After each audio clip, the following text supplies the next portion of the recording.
तो दोस्तों जैसा कि आप जानते हैं हम बेटा हिंदी स्पेशल में कुछ ऐसे ऐसे टॉपिक लेते हैं जिससे हमें बहुत ज़्यादा हेल्प मिलती है परीक्षा के लिए, ठीक है। तो प्यारे साथ क्वेश्चन लगभग ये क्वेश्चन यहाँ से मिलते ही हैं और इनको हमें अच्छे से करना, अच्छे से समझना आना बहुत जरूरी है। क्योंकि मेरे प्यारे बच्चों ये जो दो क्वेश्चन होते हैं ना बहुत आसान होते हैं, बहुत सरल होते हैं, इसलिए इनमें हम गलती ना करें तो बहुत अच्छा है। फिर प्यारे बच्चों आप एक बात तो अच्छे से जानते हैं कि बेटा जो हमारे आसपास की जो बातें होती हैं उनको हम एक अच्छे तर्क में बोलना, उनको एक अच्छे लिहाज से समझाना, उसके लिए प्यारे बच्चों मुहावरे और लोकोक्तियों का प्रयोग हमारी भाषा में सामान्य रूप से किया जाता है, ठीक है ना। तो प्यारे बच्चों आपको इनके बारे में क्या क्या अंतर जानने जरूरी है वो मैं आपको समझाता हूँ और आप उनको अच्छे से समझेंगे। तो मेरे प्यारे बच्चों सबसे पहले तो आपको एक बात पता होनी चाहिए कि मुहावरा जो होता है वो हमारा अरबी भाषा का शब्द होता है और लोकोक्ति जो होती है बेटा वो हमारा हिंदी भाषा का शब्द होती है। लेकिन कभी कभी एग्जामिनर ये भी पूछ लेता है कि ये बताइए लोकोक्ति मूल रूप से किस भाषा का शब्द है। तो बेटा जिससे इसका जन्म हुआ है लोकोक्ति का, ये संस्कृत से हुआ है ना। तो प्यारे बच्चों याद रखना ये लोगों के द्वारा कही हुई उक्तियां होती हैं, पुरानी कोई बातें होती हैं जो हमारे ऊपर अब भी लागू होती है, इसलिए इनको लोकोक्ति कहा जाता है। फिर प्यारे साथी एक बात मैं आपको और बताता हूँ, आइएगा। जैसे कि आपके सामने मुहावरे लोकोक्ति हैं, इनके बेटा मैंने कुछ मुहावरे लिए हैं जो आपको एक एग्जाम्पल, एक उदाहरण के रूप में मैं दिखाना चाहता हूँ। तो उसमें आपको अंतर क्या याद रखना है। मुहावरा एक बेटा क्या होता है, पूर्ण वाक्य नहीं होता, एक छोटा सा अपूर्ण वाक्य होता है, एक वाक्यांश होता है। लेकिन लोकोक्ति एक पूर्ण वाक्य होती है। फिर हमें एक बात और ध्यान रखनी होती है, लोकोक्ति के माध्यम से हम कभी भी किसी बात में बेटा अतिशयोक्ति नहीं कर सकते, लेकिन मुहावरे के माध्यम से कर सकते हैं, ठीक है। और मेरे प्यारे बच्चों यदि किसी मुहावरे के बोलते समय, मुहावरे के प्रयोग के समय उसमें कोई पर्यायवाची शब्द आ जाए तो बेटा कभी भी उसका पर्यायवाची हमें अर्थ में नहीं मानना चाहिए, ये भी बात आप ध्यान रखना। और मेरे प्यारे साथी मुहावरा आप जब भी पढ़ेंगे उसके अंत में ना प्रत्यय आपको जरूर मिलेगा, लोकोक्ति में नहीं मिलने वाला, ठीक है ना। फिर मुहावरा जो होता है एक भावार्थ होता है, मुहावरे के एक से ज्यादा अनेक अर्थ निकलते हैं, लेकिन लोकोक्ति के कभी भी एक से ज्यादा अर्थ नहीं निकलते, क्योंकि वो जैसा बोली जाती है, जैसी वो पुराने रूप में कहावत के रूप में बोली जाती है वैसा ही अपना अर्थ ज्यों का त्यों देती है। तो मेरे प्यारे बच्चों हिंदी में इसको कहावत भी कहा जाता है। तो आइए कुछ उदाहरण के माध्यम से मैं आपको समझाता हूँ। आइए मेरे प्यारे बच्चों अच्छे से समझेंगे और अच्छे से इनको याद रखेंगे, ठीक है। देखो नंबर 1 प्यारे बच्चों, मैंने कहा हाथ मलते रह जाना।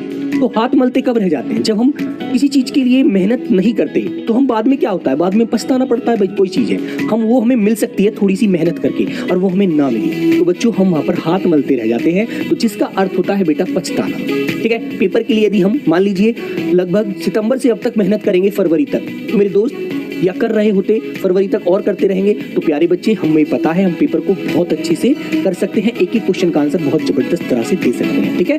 तो मेरे दोस्त याद रखना इस बात को। जैसे बेटा मैंने कहा 9 2 11 होना, तो इसका मतलब क्या होता है, 9 2 11 जानते हैं। जैसे चुप है, जब हम तीसरी छोटी क्लासों में थे तो पढ़ते थे तीसरी चौथी में कि पुलिस को देखकर चोर 9 2 11 हो गए, मतलब भाग जाना, ठीक है। तो मेरे बच्चों भाग जाना, ऐसे ऐसे जो हमारे व्यवहारिक उदाहरण होते हैं बेटा वो मुहावरे के रूप में आपको देखने को मिलते हैं, है ना, ध्यान रखना बिल्कुल। जैसे बच्चों मैंने कहा अंधे के हाथ बटेर लगना, है ना, तो मेरे प्यारे बच्चों इसका अर्थ आपको दिख रहा एकाएक लाभ होना, जिसके लिए हम बोल सकते हैं कि अयोग्य जो व्यक्ति है उसको कोई अच्छी चीज यदि प्राप्त हो जाती है तो वहां पर ये बात हमारी सिद्ध हो जाती है ना। और बेटा एक बात ध्यान रखना, देखो इनके अंत में ना आ रहा है तो ये मुहावरे हैं, याद रखना इनके भावार्थ निकलते हैं, इनके बेटा आपको अच्छे से ध्यान रखना है, इनके अर्थ एक से अनेक निकल सकते हैं, है ना।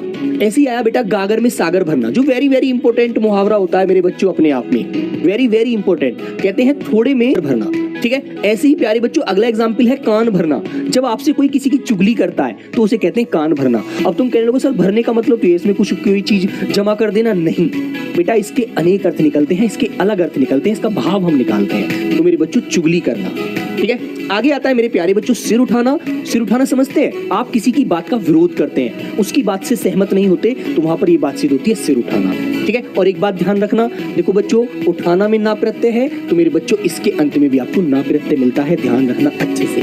फिर आ गया फूल झड़ना, जब बोलते समय किसी के मुख से वचन बहुत सुंदर लगते हैं तो मेरे बच्चों उसे कहते हैं प्रिय वचन बोलना, ठीक है। अब देखो ये आगे आपके सामने एक उदाहरण है लोकोक्ति का, घर की मुर्गी दाल बराबर, है ना, तो कैसे बोला जाता है, इसके अंत में देखो ना नहीं आ रहा, एक बात तो आपको सीधी सी पहचाननी है। और फिर प्यारे बच्चों, जैसा बोली गई है वैसा ही अपना अर्थ देती है। घर की वस्तुओं को तुच्छ समझना, ना कुछ समझना, कह रही तो घर की चीज है, कभी भी यूज कर लो। घर की मुर्गी है दाल के बराबर है ना।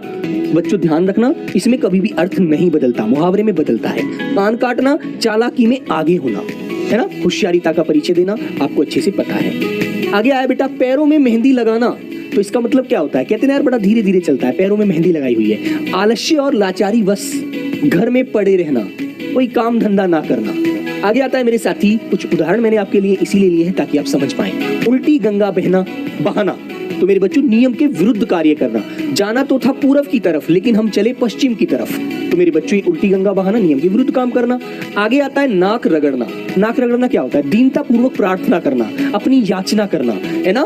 तो मेरे बच्चों, किसी की जब आप खुशामद करते हैं, किसी से कोई कार्य कराना चाहते हैं तो उसके सामने नाक रगड़नी पड़ती है, क्योंकि हमारा मतलब है भाई, हमारा तो उसी के माध्यम से कार्य हो सकता है। ध्यान रखेंगे प्यारे साथियों। आगे बेटा उदाहरण है ईंट से ईंट बजाना, तो नष्ट भ्रष्ट कर देना, सब कुछ खत्म कर देना, है ना, इस तरह से। जहर उगलना, बहुत कड़वे वचन बोलना या कष्टदायक बातें कहना। आगे आया मेरे दोस्तों, कलेजे पर पत्थर रखना, तो धैर्य धारण करना। मान लीजिए कोई आपको गाली भी दे रहा है, कोई आपके साथ बदसलूकी कर रहा है, फिर भी आप अपनी मजबूरी है आपकी कुछ, तो आप उनको भी सह लेते हैं, कलेजे पर पत्थर रख लेते हैं, धैर्य रख के आप उस बात को सुन लेते हैं, है ना। ठिकाना न रहना, तो कहीं जगह न मिलना, कहते हैं कहीं ठिकाना नहीं है इस व्यक्ति का, कहीं जगह न मिलना। ऐसे ऐसे उदाहरण आपको परीक्षा में देखने को मिलते हैं दोस्तों, जो आपके डेली व्यवहार में आते हैं। खिचड़ी पकाना, किसी योजना बनाना, किसी षड्यंत्र की तैयारी करना, ठीक है।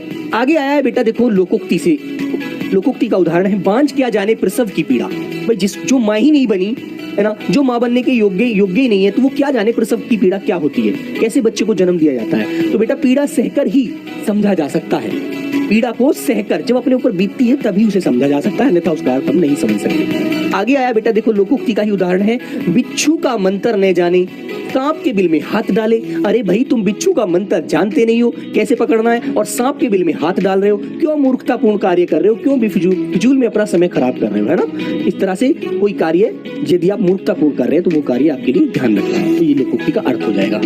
अंधा बांटे रेवड़ी फिर अपने को ही दे, तो अधिकार पाने पर स्वार्थी मनुष्य अपने ही लोगों और इष्ट मित्रों को ही लाभ पहुंचाते हैं। ध्यान रखना, जिनका स्वार्थ केवल लाभ लेना है किसी चीज से, वो अपने को भी लाभान्वित करेंगे और अपने इष्ट मित्रों को भी। अंधी पीसे कुत्ते खाएं, तो बेटा मूर्खों की कमाई व्यर्थ नष्ट होती है, याद रखना।